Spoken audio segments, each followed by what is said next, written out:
The signing of the peace treaty at Versailles signaled the official end of World War I, optimistically called the war to end all wars. But even during World War I, President Woodrow Wilson had feared the war was more about power and territory than peace.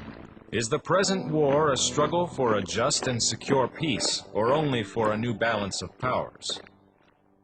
One of the goals of the treaty was to break up the four empires of Europe. 9 countries were given new boundaries and independence. As a result of the remapping, Germany lost territory to its surrounding countries. The treaty demanded Germany accept full blame for World War I and pay huge sums of money called reparations to the victorious nations. Germany was also stripped of much of its military power and forced to demilitarize the area near the border of France, known as the Rhineland.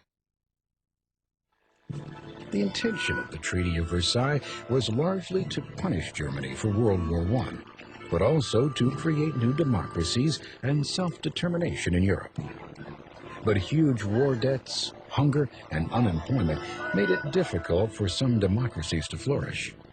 In the end, the treaty that was meant to secure a lasting peace for Europe had, in effect, laid the groundwork for war.